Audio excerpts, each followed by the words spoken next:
Do you know the song, "Oh Little Christmas Tree"?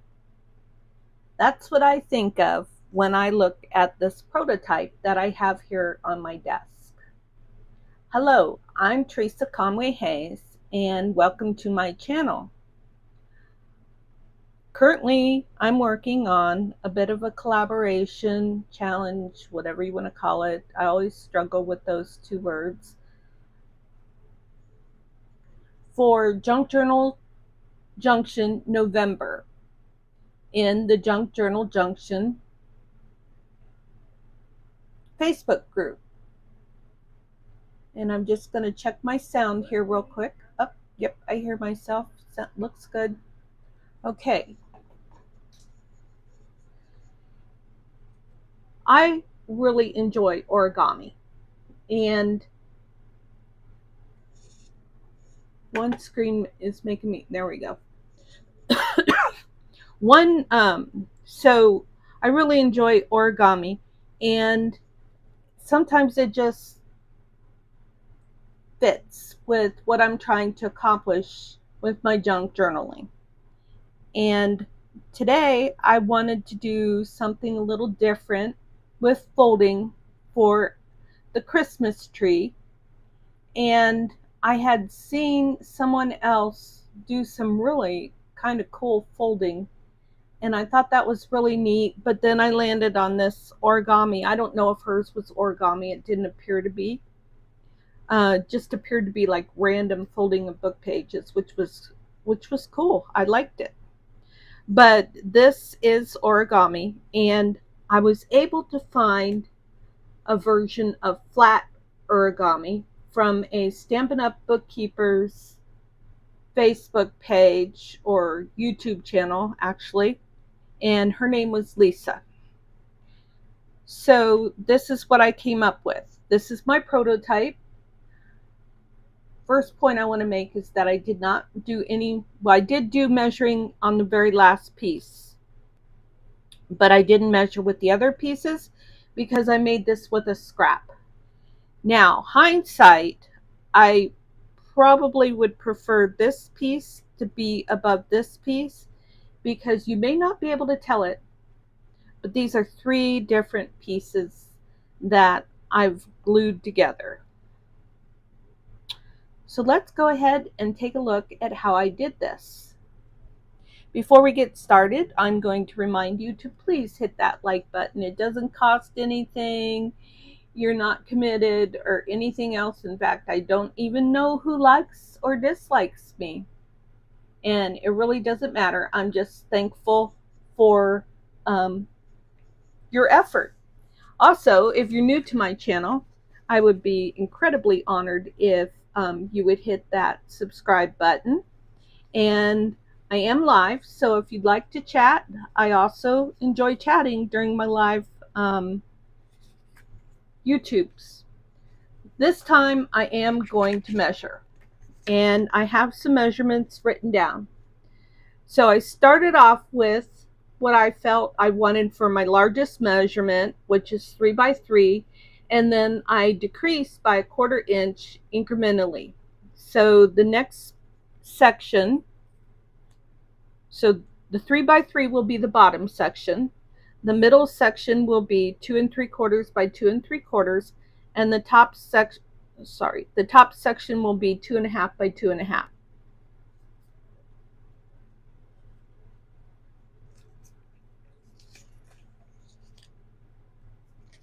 I'm going to start off with the biggest piece of book page first. And I can use my mini trimmer for these measurements because they're so small.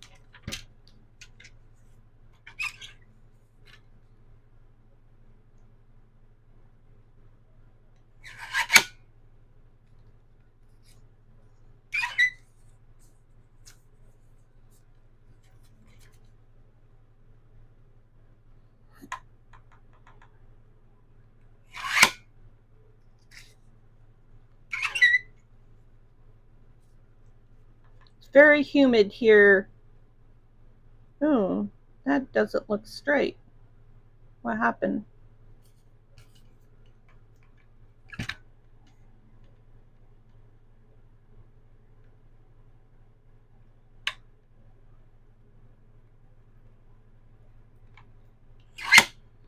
very humid here in Onalaska, Texas.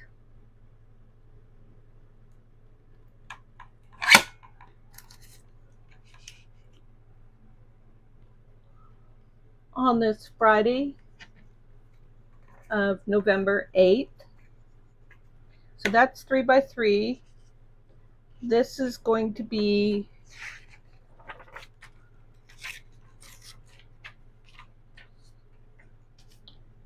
two and 3/4.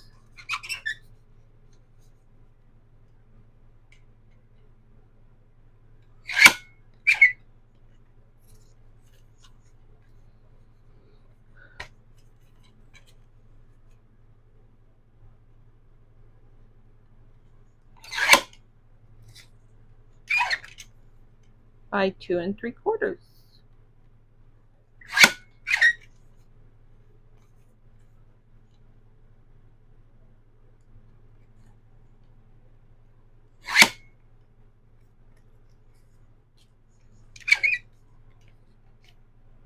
And our last piece is going to be 2 1/2 by 2 1/2.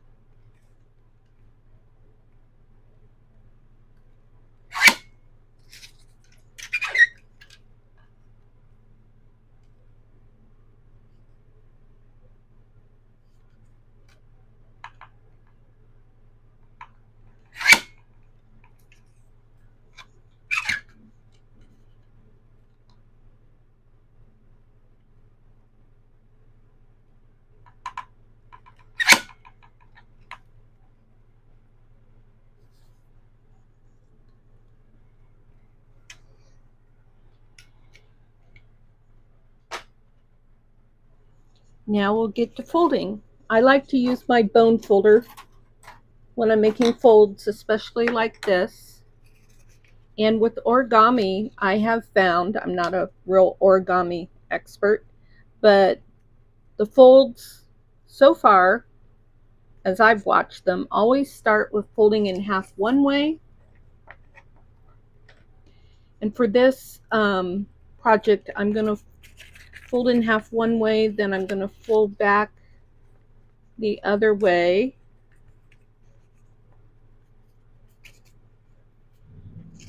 And then go back to that first fold.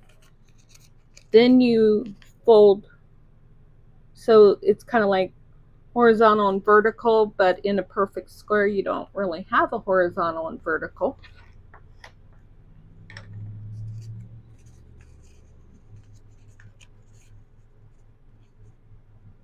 So I hope everyone is doing well today. All right, so then we're going to fold from point to point. And this whole process is going to take me a little bit, and that's why I don't do a lot of tutorials type things.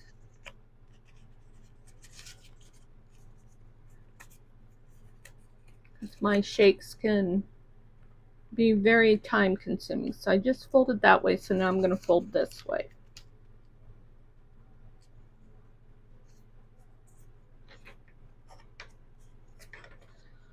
I am not a perfectionist about this. A lot of times when I watch origami type videos, they'll say, you want to be precise. You want to line up your edges. Well, that is not what I do. Okay, so now I'm going to take this and I'm going to try and get it to do what I want it to do.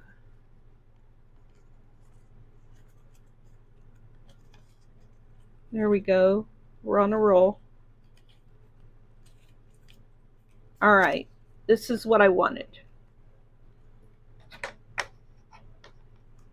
Now let me see if I can show that to you in slower motion with the drummers, and hopefully you'll be able to see what I did.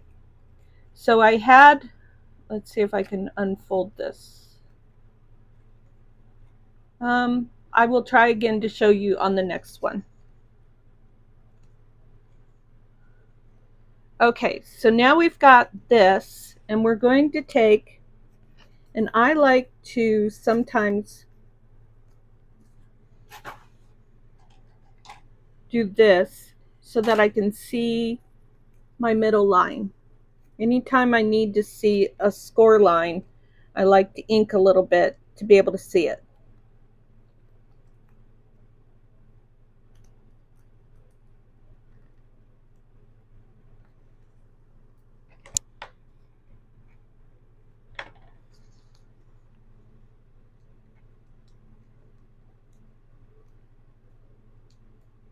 And this effort right here completes our first section of the Christmas tree. Now, at this point, you may want to do some inking. I don't usually ink vintage pages, vintage ephemera, but for this purpose, I want some dimension in my tree, so I will do that. And then I will take an ink spot. Of course, these folks call these mini ink. I don't know, maybe they call them ink spots actually. Anyways, these are new. I just got these along with the case. And at first, I was trying to put them in here like it showed in the picture. But it was very difficult for me to get them out. So I turned them all over. Now, Stampin' Up ink pads, whether they're ink spots or full-size ink pads, prefer to be turned upside down so that the ink is flowing from, you know, what is that word? Gravity. It's healthier for the ink pad. I don't know if that's the case for these, but it would seem so. It would seem that the same scientific principle is relevant for whatever brand ink pad you're using. So the problem with this is that when they're turned upside down, I don't know what color they are. So I will be cutting out some little circles and coloring the circles so that I can have a knowledge of what the color is when they're upside down. But I have found that I really like this Lucky Clover. To me, it's a sprucey type color, and I really like how it looks for Christmas trees. So I'm going to take a scrap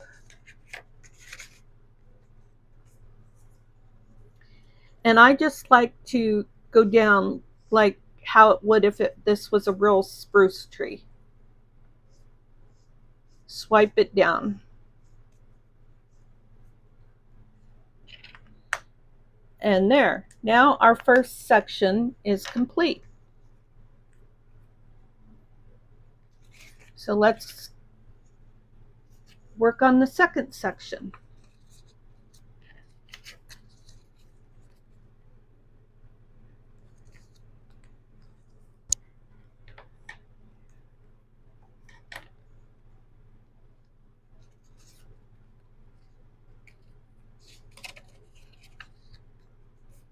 That's the only problem with lives, is that you can't speed them up. But I'm not a video editor and I don't know how to do that sort of thing.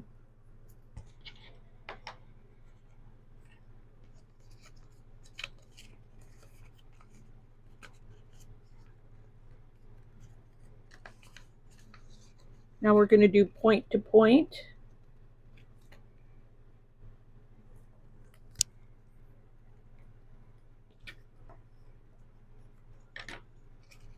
If you're using vintage paper, you don't want to use vintage paper that's going to crack or be so fragile that, for instance, with me, with my tremors, that shake a little bit and it'll tear the paper. I've had that happen.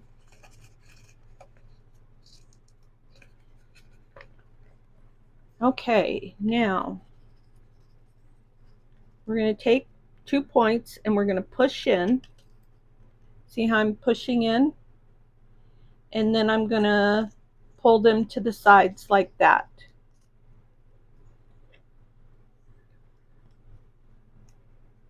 Give that a nice burnish.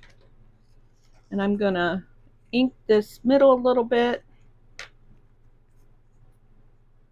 May as well ink this while I'm at it.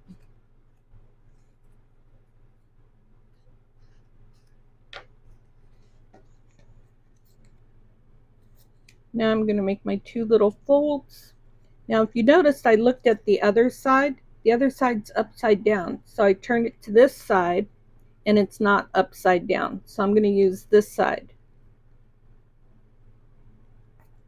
Because what I was thinking with this one is this could lay on a page and this could be an up tuck. Something small could fit in there.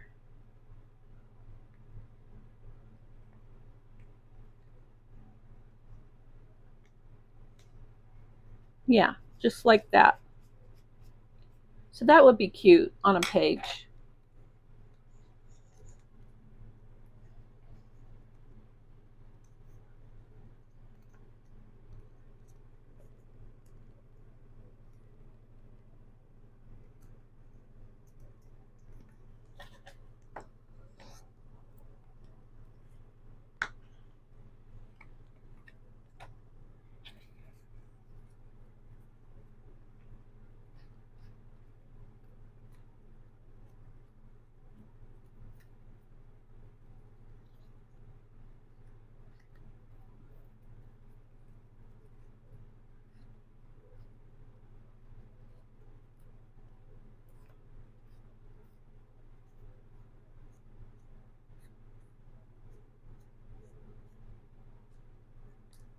All right, there's that. Just give that a little swipe of this Lucky Clover distressed ink.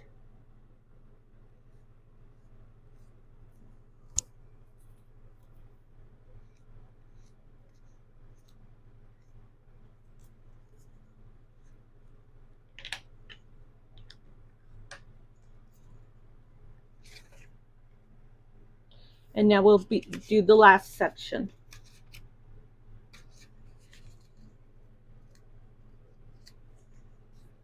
I don't have to worry about having ink on my fingers because I'm going to ink this.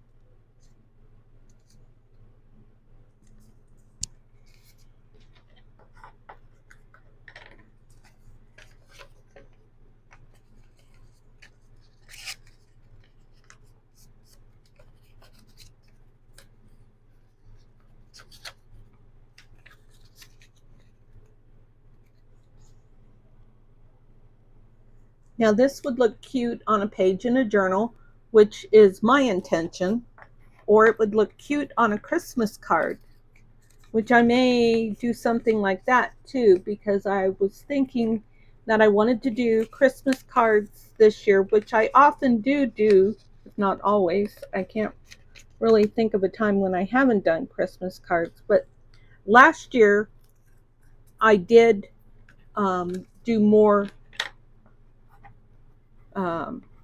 distressed type Christmas cards.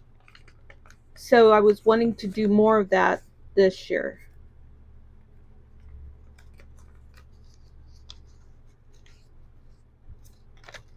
Okay, so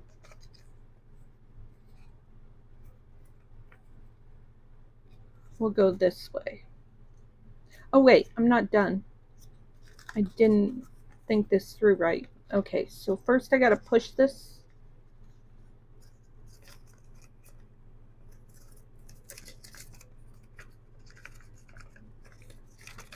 Ah, sorry, shakes are going crazy. Behave.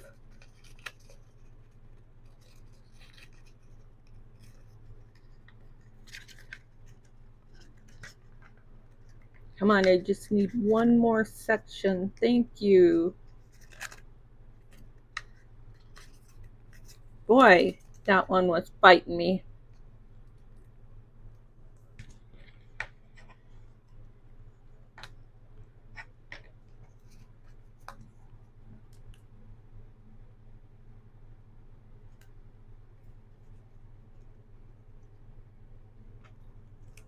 I feel like I hear my husband's motorcycle, but I could have sworn he took the truck to the grocery store.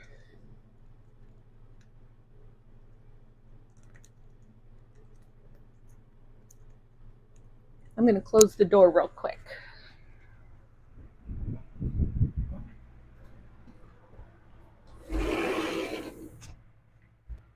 That'll be his indicator that I'm doing a video.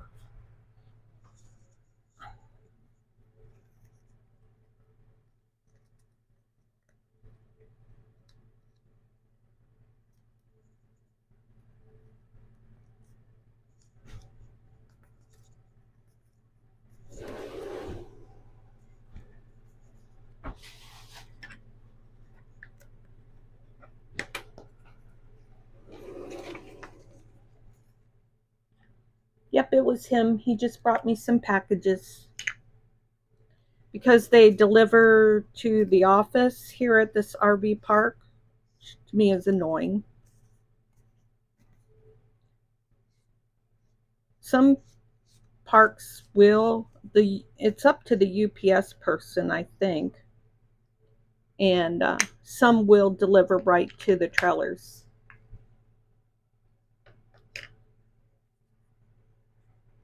Okay, so I'm going to ink this. And on this one, the bottom one, I'm going to take my scissors and I'm going to cut this straight across.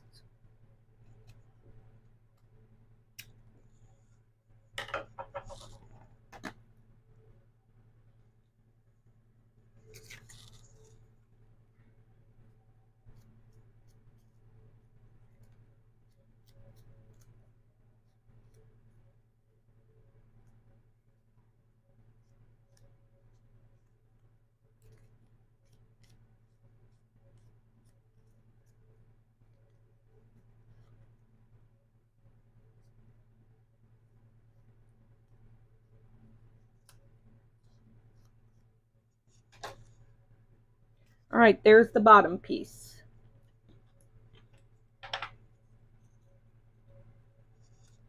So all of a sudden I feel like this piece is bigger. Oh, it's a little smaller. So they go like this and they fit into each other. So I take my tip and I fit it into here.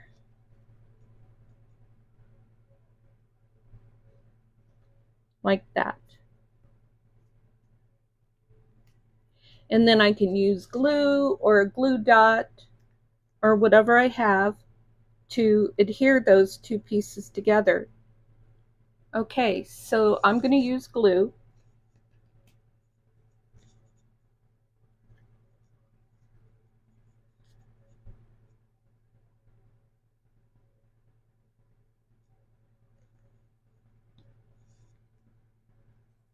I'm using Barely Art glue.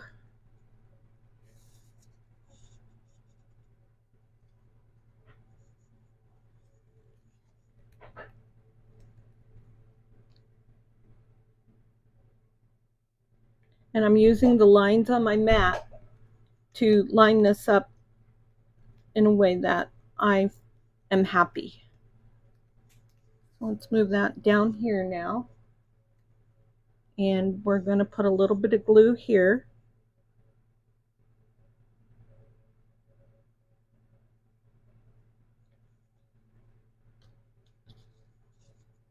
And stick that inside of here.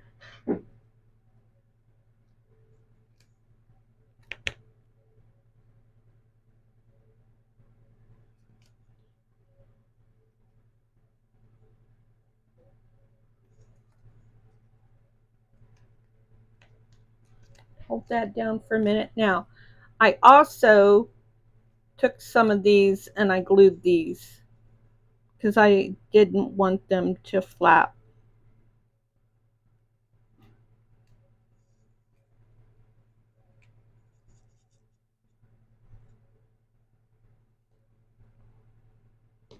Just to tack them down.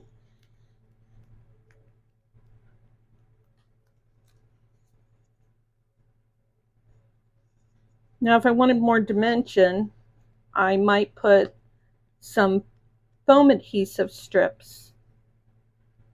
But for my junk journal, I don't want that kind of dimension on a page, on an inside page.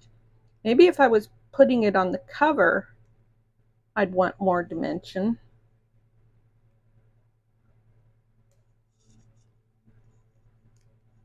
Okay, now here is something that was really fun for me. I have been working hard on organizing my stuff, having a place for everything, and everything has a place.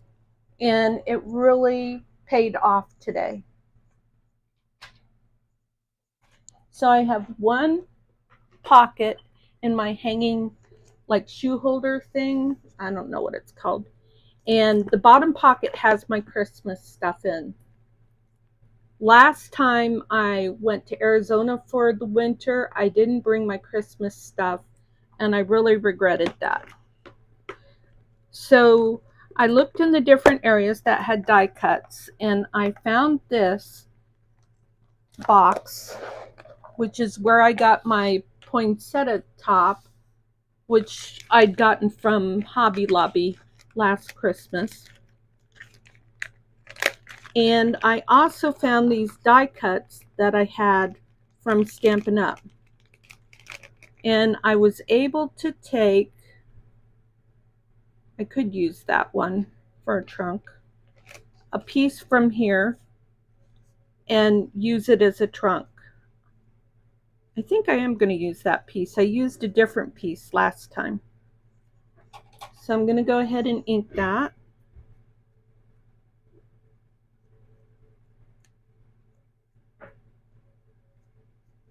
It's just a piece of brown cardstock that has been embossed with an embossing folder. I'm just going to hit that embossing a little bit.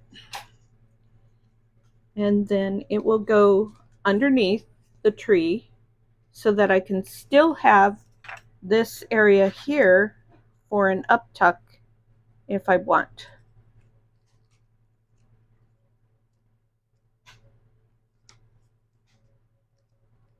Right there. So I'm gonna glue some, gonna do some tacking down here so it makes it better for that uptuck. And then put some glue here.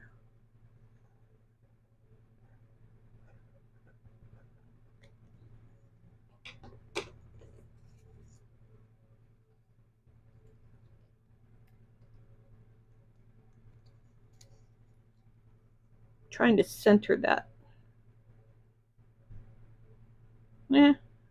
That'll do.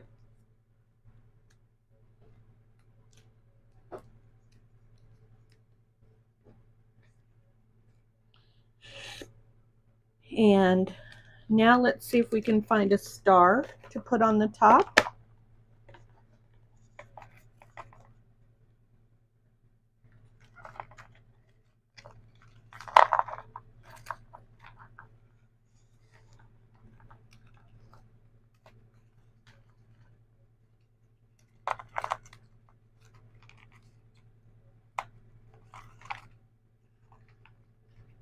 Could use this. It's more of a snowflake, but it would look pretty. I'm going to use that. I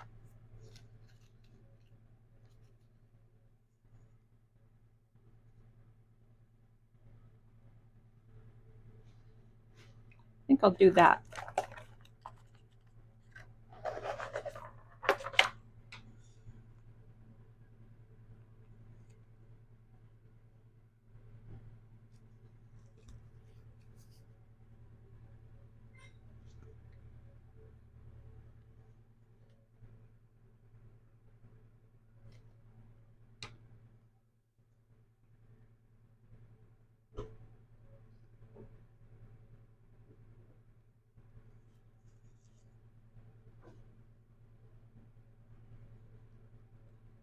Then I'm going to hit that with ink.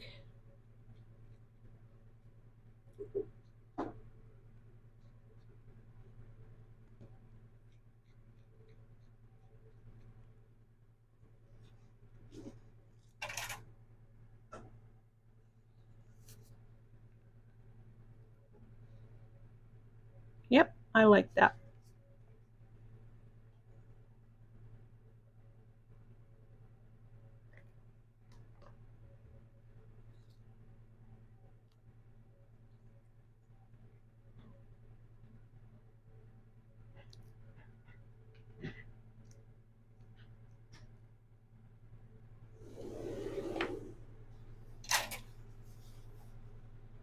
And so that's a little smaller tree, and it also has, it's much more accurate, what I want to say. It's more, oh my gosh, I had the word earlier.